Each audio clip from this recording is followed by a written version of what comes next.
Welcome back to the Inferion Closet, folks. In honor of Veterans Day, here are 10 lesser-known war movies that you should check out right now. First up, Attack, directed by the great John Sturges and starring Jack Palance and Lee Marvin. It's a World War II story about overriding direct orders from a cowardly superior officer. It is also so very clearly based on a play, but that doesn't really matter because the writing is top-notch. Next up, Where Eagles Dare. Clint Eastwood and Richard Burton covertly infiltrate a Nazi mountain fortress via gondola. It also features like 8 double crosses. Just campy as all hell and a ton of fun. Next up, The Great Zulu. It's a depiction of the 1879 Battle of Rorke's Drift, which saw British soldiers under attack from a massive army of Zulu warriors. It stars Michael Caine and is basically a full-on siege movie for the entirety of its duration, and it is violent as hell. Next up, Breaker Morant. Not as much a war movie as it is a court movie. It depicts the real-life court-martial of 3 Aussie soldiers accused of committing war crimes while fighting for the Brits during the Second Boer War in 1902 South Africa. It is stoic as fuck, with some awesome monologues and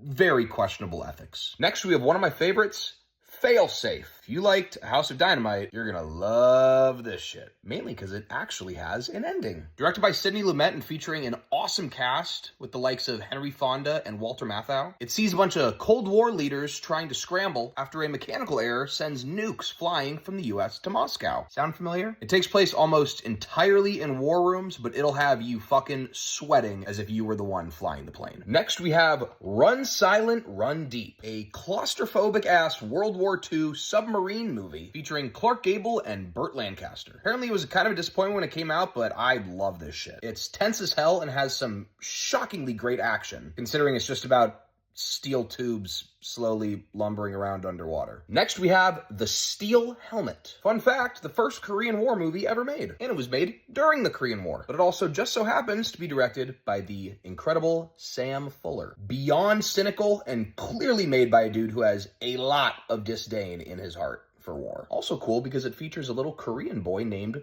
Short Round, who would later go on to inspire Steven Spielberg to create his own Short Round. Next, we have The Guns of Navarone. Just a classic dudes on a mission premise, with Gregory Peck leading a ragtag group of soldiers to take out a German outpost on the side of a cliff. The mission is pretty ridiculous in an awesome way once you see the size of the guns in question, but it is a very good testosterone ride. Next, we have Sahara. If you like 2014's Fury, this one's for you. It's basically just Humphrey Bogart in a tank in the middle of the Libyan desert trying to defend a water well.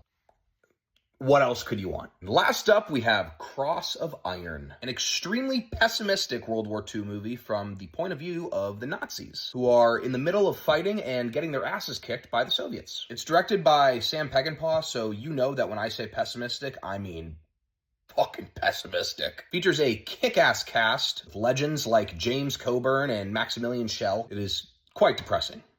In a good way. Just snow, blood, and gunsmoke, as far as the eye can see. Because that's war. Anyway, happy Veterans Day to all the vets out there. I hope you enjoy some of these picks. Let me know in the comments what other ones you would have mentioned.